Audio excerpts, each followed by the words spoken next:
going on, man? Man, it's been a Friday. I think I had a Monday on Friday. Yeah, it's been pretty busy for me, just catching up. I've been on the road earlier in this week. So, Oh yeah? yeah, I'm on a board that's called the National Cable Splicing Certification Board. So it's the only one of its kind. It's a third party accredited certification body for cable splicers. So, Wow. as an owner, a facility owner, you understand the investment you put in some of this undergrounding that you're doing, and you want to make sure folks that you're getting are qualified.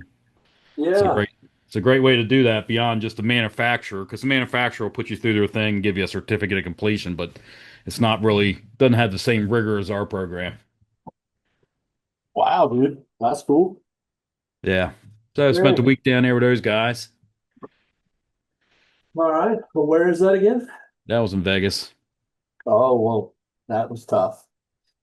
I I don't really enjoy it, to be honest with you. Vegas, not your city? Well, it's easy to get in and out of, so the airport's pretty good, but I I don't got want you. we were staying in the meeting and staying in the Golden Nugget, so you're walking through all the casinos all the time and all that hoopla, and I'd prefer to be somewhere else, like a beach. I got you. I got you. I got you.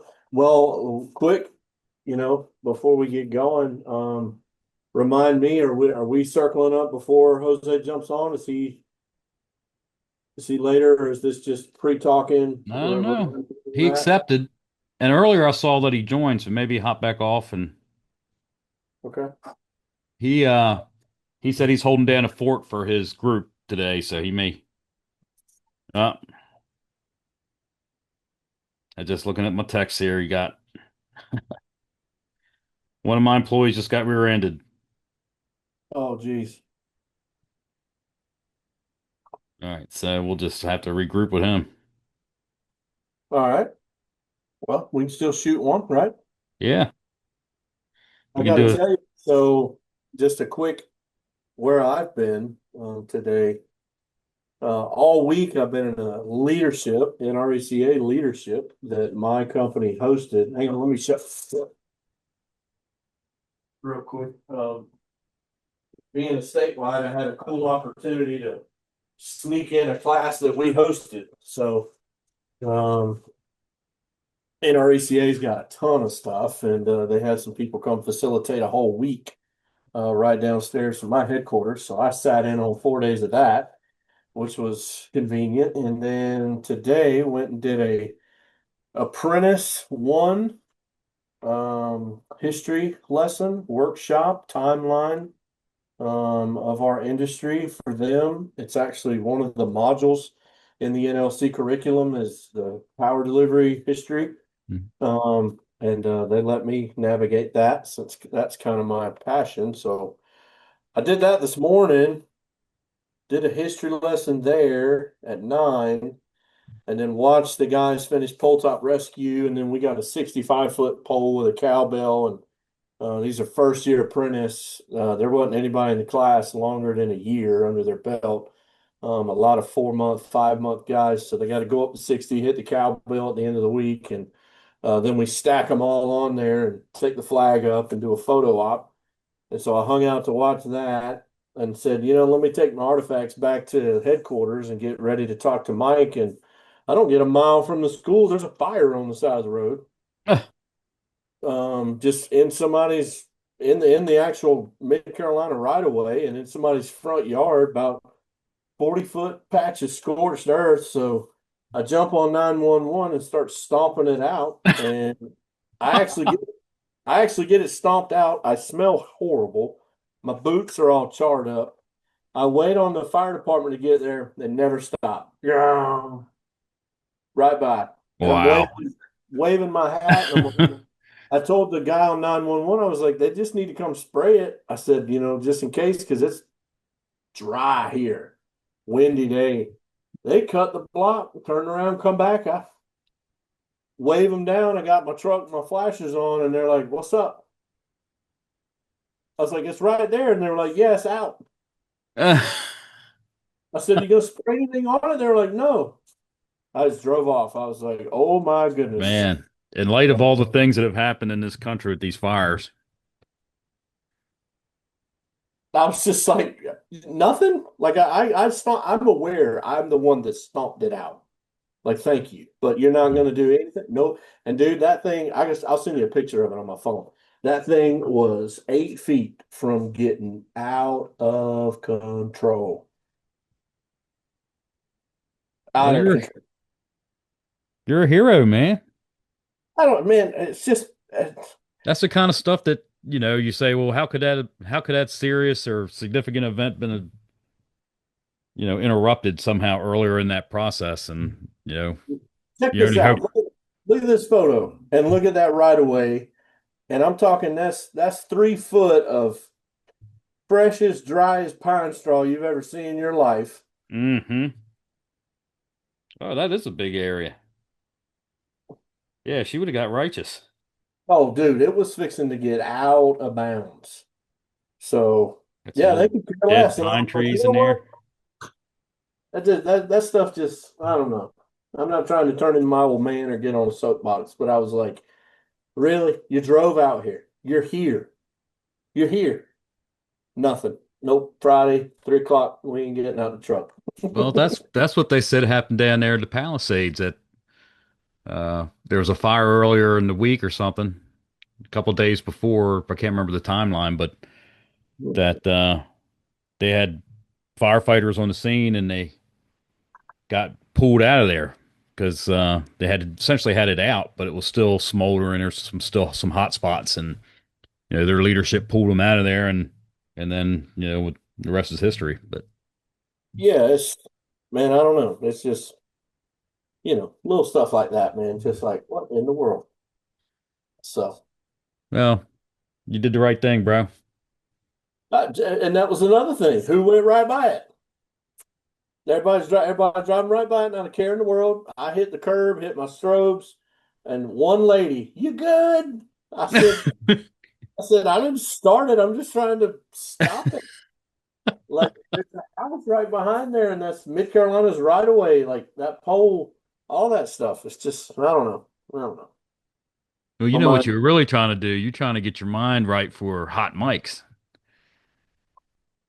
Yeah, I'm glad you're already recording. Maybe this is Yeah. it. Yeah, you This threw the cigarette out on purpose out there and caught Friday. the grass on fire. I smell like smoke. I'm around North Carolina. I love it. I love it. I love it. Well, shoot, dude, we're up against Thanksgiving. Right? What are you doing? Well, we're going to stay put. Uh, past we used to always go to my in-laws, and then as folks started getting older, and we had kids of our own, and they started having kids of their own, we started to do it here at our house. And Grandma was a little sad that nobody's coming by the house anymore. So this year we've been asked to come back to Grandma's for the day. So that's what we'll do. I mean, they're close to us, so it's just a little half-hour car ride, and we'll bake a couple dishes and just hang out and give Grandma some love. And then you know Love. what? Honestly, that helps us, so we don't have as much cleanup and all that hassle. People, you know how that is when you're entertaining. Yeah. 100%. 100%. Cool, man. And where's all that? That's local? Yeah, here in Maryland, Central Maryland, Sweet, dude.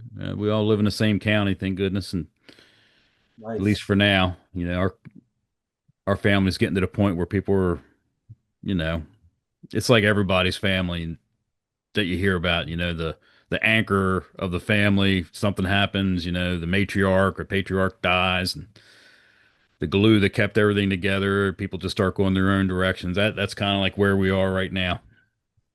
It's funny because you think about there's a little bit of age between us. I'll be 42 in May. But it was coming up, it was always you were somewhere for the holidays. You were always having family reunions.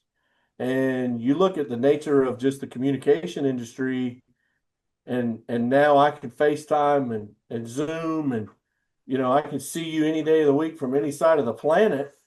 Now we're also connected, those in-person you're right. My family hasn't had a family reunion in a long time.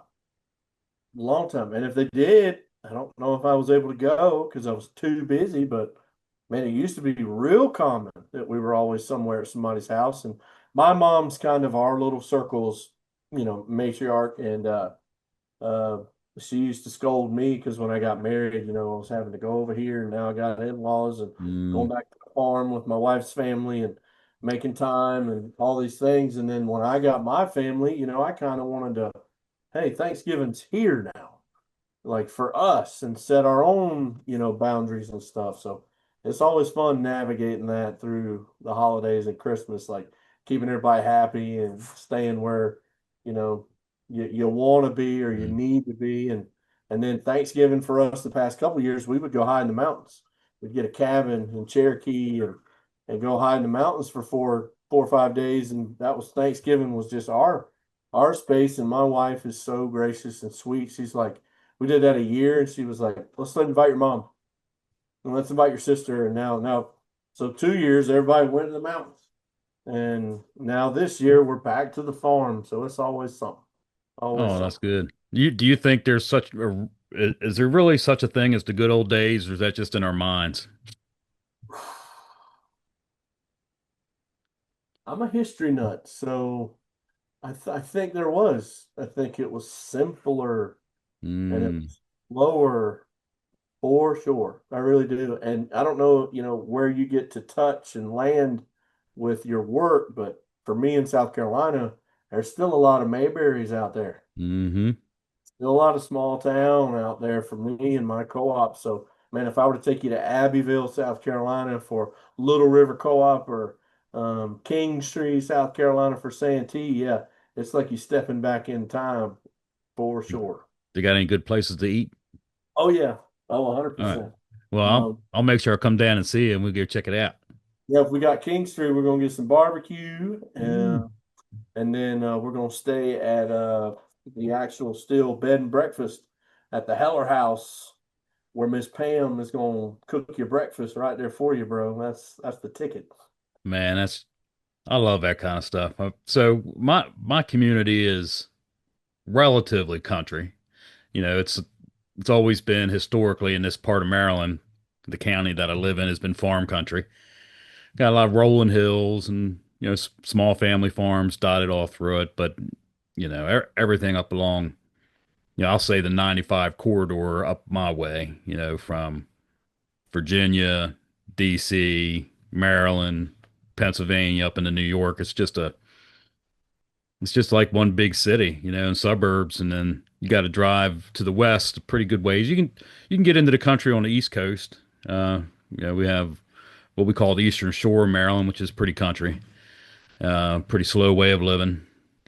But you get out my way, there's still some farms. I don't know if we have too many Mayberries left, but you're away from the rat race a little bit. Now, my wife's family's from West Virginia, and we'll Okay. go every once in a while and hang out some of them hollers. And I'll tell you, you can get back to some country folk there, which we really enjoy. That's where we go camping. Right, and then that'll even get into some wrong turn hollers too, I guess. Yeah. Where you from? Yeah, yeah, that's right. Come over here. No, like Kingstree, the first time I visited my co-op in Kingstree and got out, left the co-op and went down into town, because they're right on the outskirts. Like it's no joke. Like they're still playing music, like in the town square, and it's like it's just it's like you step back in time. It's really cool. It's cool to go visit now that I live in Columbia in the capital, because I appreciate it and it's like where my people are from. But then I think like, could I live here? Mm. Probably, probably not. It'd That's be a a good tough. point, man. You get used to, going out and grabbing some Panera or shopping at the Super Walmart or Target store or whatever you got nearby, and or going out to Texas Roadhouse and get you a nice steak or whatever. And the further you get out, I mean, you got some cool, quaint places and probably some good spots like you talked about, but it's not as convenient as it is. That's what I like about where I live. I'm kind of in the Goldilocks zone, so I'm close enough to the city that the economy can support some of those restaurants and shopping centers and things, so you can go do what you got to do. But Love you're it. far enough away from it that you're not into all the Yeah. nonsense. Yeah, I'm on the outskirts of Columbia, in the Irmo Dutch Fork area around the top side of Lake Murray, and it's plenty busy. Believe me, it's not like I'm in the heart of Columbia by any means, but yeah, it's so crazy. You go visit, and you're just like, or you go out on a stretch of road. Like I drove to Madison, for our last class, and just being out Nowhereville, Indiana, or Illinois, and you're like, you see this random house, and you're just like, what do you do for a living? Where do you go? Who are you? What is happening? I want to go knock on the door and be like, "Hey, just tell me how does this work?" You You're ever you're been a to the Badlands in South Dakota? no. Oh my goodness. So you're talking about that, just like some house out in the middle of nowhere and just wondering how they're connected to the world. I mean, the Yeah, Badlands is arid, desert like, not much going on, no trees. I mean, some grass. yeah. And then one house every, 30 miles or something. And it's just like, an old, couple room farmhouse kind of thing. And the one thing always gets me, and I know from your world, being a rural cooperative, the investment to run, install these poles and run all this wire back to just one customer, one transformer sitting back out there in the middle of nowhere. It's just when they were electrifying America, that's a pretty big undertaking just for spotty service out there. It sounds so absurd because economically, from a finance perspective, it makes no sense. It really does. And when I had a chance, you make a good point. When I had a chance to travel to New Mexico, and meet Cade Standiford and his team that runs a statewide there, Oh, hey, good man. almost I don't know if you know Cade or not. Hmm. He's rock Yeah. solid. I spoke at their conference and met a lot of their guys, and they were telling me like, "Oh yeah, the old so and so tap that's 50 miles to one house." And I'm thinking like that. I don't know the co-op, so whatever. But it was like that's losing money every day. Like what? Yeah. What? What? And then, but that's the co-op thing. It was like, no, everybody. We're going to go. Everybody deserves to have this. Everybody should be afforded this opportunity, and we'll make it work. We'll come together. We'll build it ourselves. We'll take care of the revenue streams. We'll do the capital credit investments, and we'll make sure that any money goes back to the members. And it's such an investment. And it was wild to see that territory and think, 50-mile tap to one house. That's so crazy. It's hard to wrap our head around it where Yeah. we're at. I can't go 50 miles to nowhere, here in Columbia. It's going to run into something. This Well, you country's you taught me that. Our country's massive. There's still a lot of undeveloped space. you might notice, being the history guy you are, especially with our trade.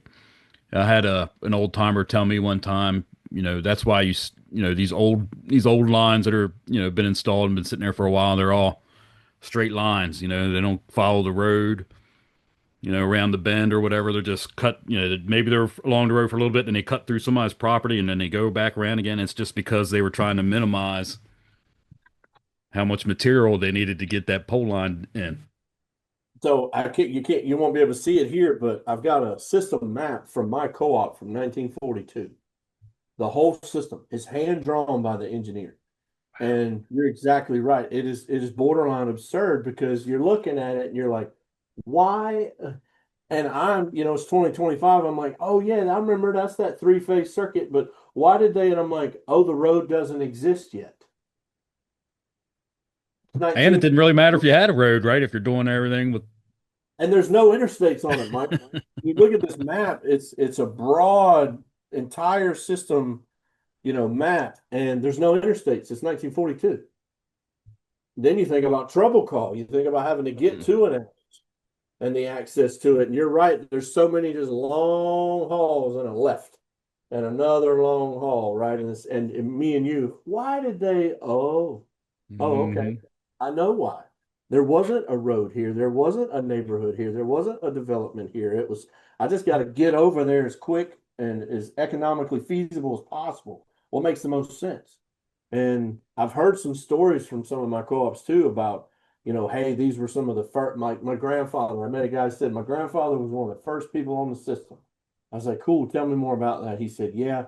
he told me when I was a kid that he and his brother, my great uncle, went to the co-op and said, "Hey, if we cut our own right away, will you waive the $5 activation fee?" Well, what was And $5 back in? Probably a few hundred. the co-op said, "Yep, sure will." And they cut right away for 2 weeks. That's It's amazing. unreal. That's how much it mattered. Yeah, I'll do that to get the lights out in my house. 100%, 100%. You must have access to all kinds of cool stories with your hobby of looking into the history of all this, and now with you being involved with the museum, that's a good fit, man. I'll just tell you I did a history lesson this morning, and then such a cool guy I met at the rodeo doing the museum. Uh, and I always butcher his last name. He's going to kill me, but I don't know if you met him or not or know him. He's kind of TikTok famous. It's Jesse McCarroll. He just got on LinkedIn a little bit, but he's really awesome. He's a trainer down in Georgia now, and want to have him on here for sure. But man, he got kind of big on TikTok, and he's a pretty big voice in our industry. And so now we're talking like every day, because he's a junk collector too. And just like no joke, talking history class this morning, talking to Jesse, riding over here to the office. And then you're right, everybody I've had a chance to meet, it's like it's piling up and it's absurd almost. So Jesse's telling me about a guy he met that has a collection of historical artifacts in Mississippi. Well, then last week I'm standing in the yard of a gentleman from Aiken Co-op, the first co-op that was incorporated in my state, 1935. And it's a 90-year-old guy who was born and raised in the house we're in front of. And he takes me to his shed and he's got 1,400 insulators in this shed, collecting his whole life. And it's just 30 minutes from me that I never knew about. And man, I meet people like that all the time. It's wild. And Hey, there's insulator guys. I mean, that's a thing. I mean, I remember I was at the utility and guy stopped in our service center and said, "Hey, listen, down on so and so road out in front of this house," and he gave us the pole number. He says, "There's a whatever phase it was on. There's one insulator up there that's valuable." He's like, "If you ever get out there, change that pole out, can you give me that insulator?" So he must, driving down the road, he saw this. He knew enough about it just by yeah, driving by it and looking at it from the ground what he had. yeah, that's how mine started. Don't let me chase this rabbit. We'll be on here way too long. But I was a young lineman, an apprentice, and we had to reroute a service in a lady's yard, and she had insulators around the pool. And that was the first time I saw an old glass insulator, and I was like, "What is that?" My foreman told me what it was. She saw us looking at them, went inside, and brought out a purple one. And she had a purple Whitehall Tatum insulator, and her husband worked for the phone company. He brought all those insulators home for his 40-year career. He had passed away, and that one was sitting on top of her wooden TV. She had a TV that was still sat on the floor, bro, an old one. And that purple insulator, she said, was her husband's favorite one. She Oh showed me that, my. and I was hooked ever since. And I've been collecting 20 years, so there's a whole giant world out there for insulators and collectors. So Jesse is a collector too. He's tracking a guy in Mississippi that's selling a huge collection, and I'm tracking a guy now in Aiken that's trying to unload one. It's pretty wild. Well, it's good, man. We got to keep tabs on that stuff or else it's lost. We talked about how times have changed, the quaintness of yesterday's past and the rat race that we live in today and how we take everything for granted. You got to have some kind of touchstone back to the past.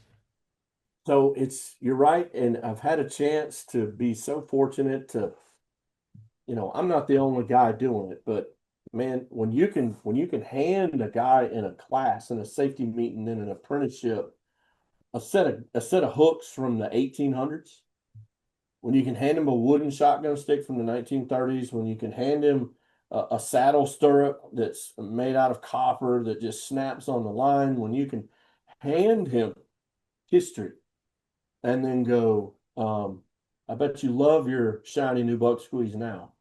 I bet you love that fiberglass shotgun stick now. I bet you love the way your gloves are made now.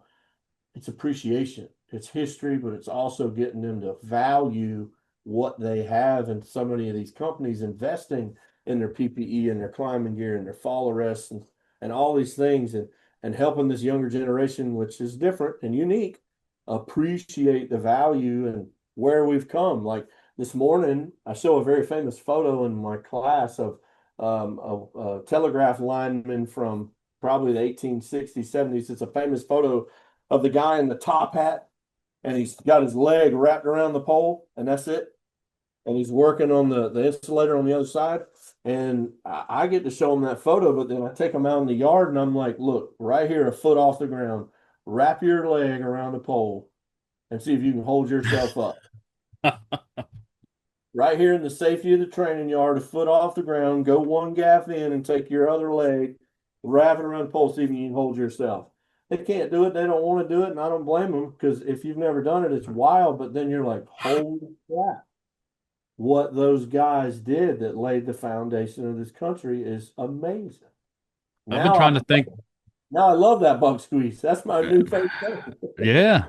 So, I was coming up during that transition with the buck squeeze, and I was a tree trimmer, so we always seemed like we were always tied in somehow, some way, climbing trees. When we got to, when I got to being a lineman, that's when we were free climbing, and I could climb good because I was a tree trimmer first. So Mm, I kind of took pride in the fact that I could, right away took the free climbing without, a lot of fear and all. But it wasn't a big change for me to accept the buck squeeze because of that full time tie-in that we always had with the tree trimming. yeah, And you're right. Once you recognize it for what it is, it's first it's protecting you, but also it's a good positioning tool. I mean, you can get yourself in position and lock yourself in. You get one of them squirrely poles that's leaning to the side or shaped like a banana, and it'll keep you where you need to be, which is kind of fun when you're by yourself in the middle of the night trying to get a service hook back up. right, right. And you hand them that wooden shotgun stick and you tell them, hey, the lineman would get a new stick or test it when they felt it coming down the stick. They knew it was time to test it or get a new one. You put your little sand in action on that thing. Right, right. Not though we got a room full of sticks at our disposal. Right. Yeah. Not, oh, we got two sets of gloves that we can rotate in and out of service and inspect and test. And they go to a lab and get tested, and companies come and test them annually or 6 months. Not what is that?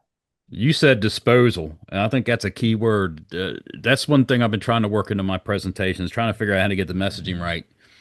You know, we often talk about the folks. You said it here. The folks that came before you, all the contributions that were made to give you the equipment, the methods, the degree of safety that we have today. It didn't just pop out of nowhere. People established that through time and contributions and sacrifice. And I feel like so many, and I don't know how to say this without, you know, making it look like there's guys out there that are just, doing the wrong thing. But I mean, it just feels like sometimes you got guys that all they want to do is take, and they don't want to contribute. They don't want to invest. And so many of the things that we enjoy today is because somebody invested.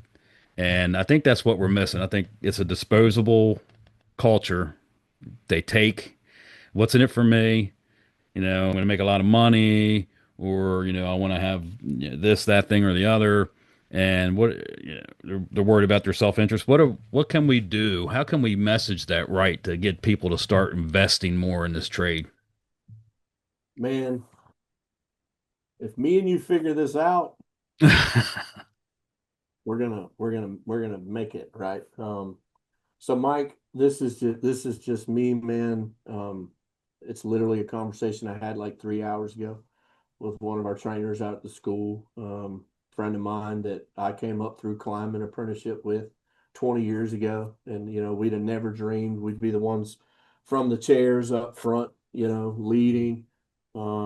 Respect him so much. And we're out there watching those guys and we're literally having this conversation 3 hours ago. And what it is, Mike, the reason it's such a challenge is because you and I are pushing up against a narrative that goes beyond the walls of work.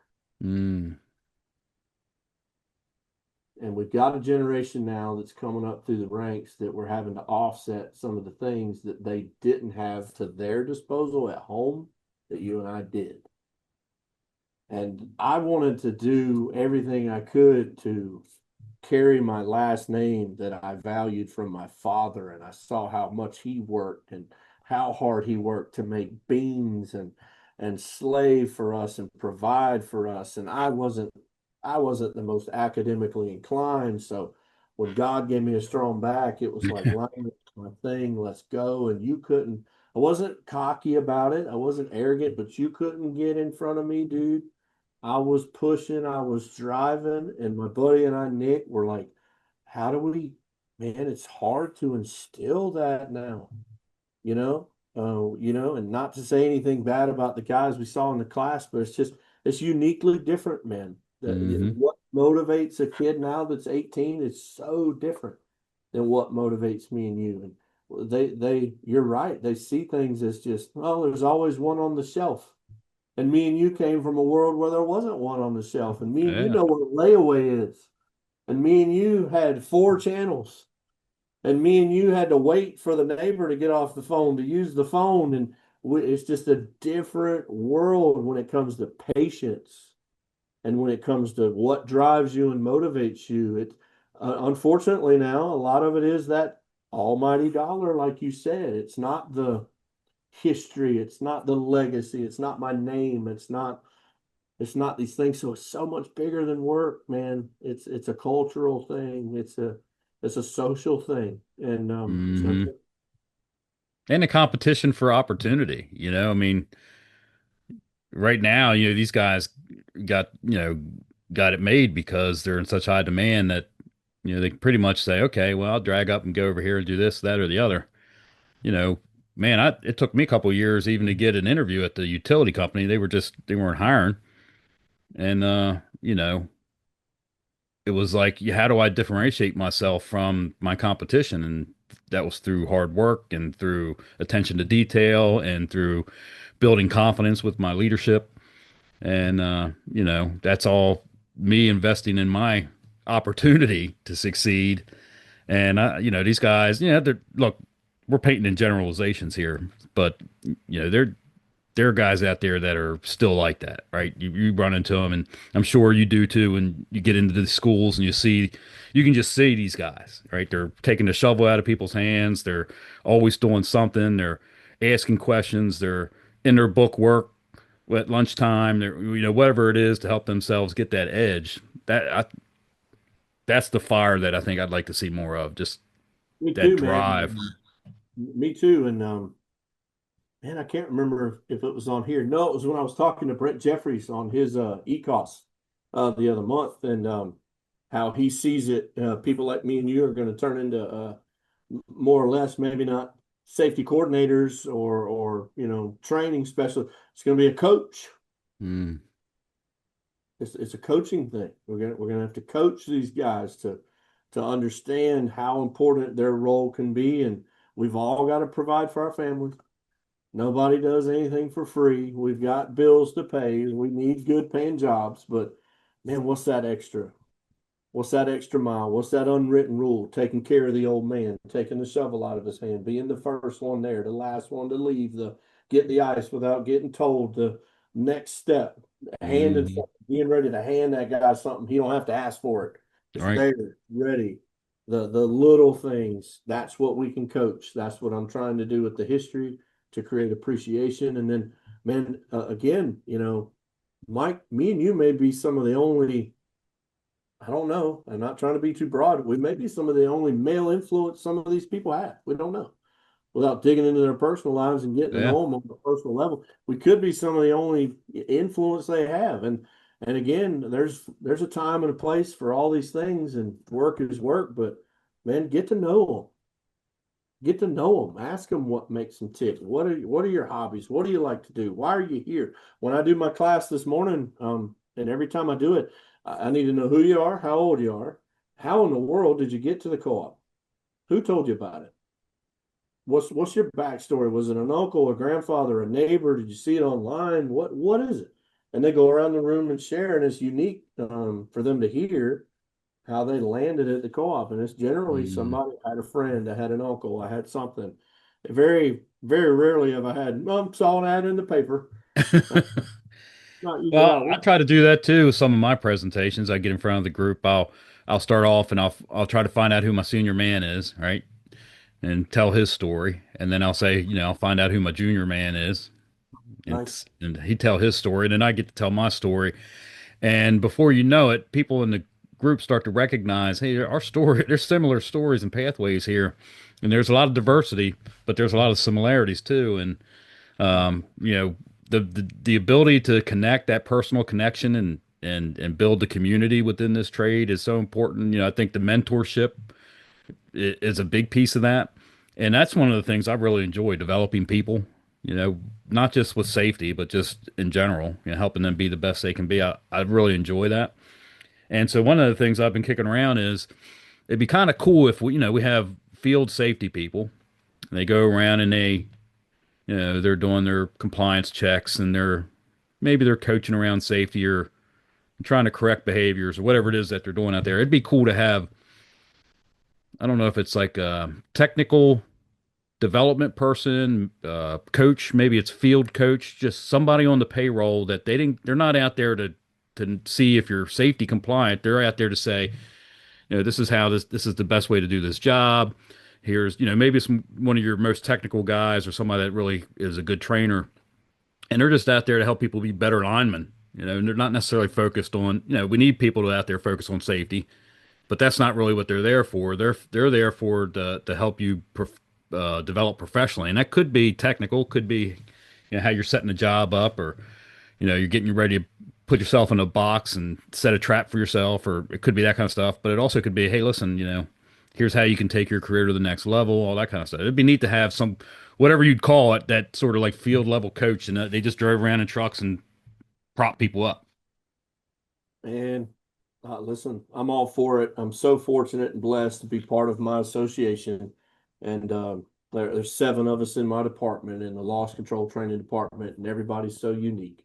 And we're really a perfect fit. We're not perfect, but we're a perfect fit. We've all got our strengths and weaknesses, and I'm not the most technically sound guy that needs to get out there and start doing transformer banking class. That would be absurd for me to dive back into that, but I know two guys that are. And so that's why they're where they're at. And then if I can show up and do a history class and just put my arm around the guy and go, hey, man, you're looking good. When's the last time anybody said you're climbing good? A lot of times it's, what are you doing? What are you brand Mhm. new? You stuck. You know what you're doing? Put your Yeah, left foot over here and your right foot over here. And if we don't celebrate little wins, people never know what a big one is. that's right. I think one of the things that I try to do too, Mike, and I know you probably do, and I get, if I'm not careful, we'll run a rabbit, and I'm a cheesy guy, but if you want to learn how to run faster, teach people how to chase you. Man, that's service leadership in a nutshell. Mm, That's bringing people up with you. But you know what? If you teach them to chase you, when they get right here, you're going to have to go, oh, geez.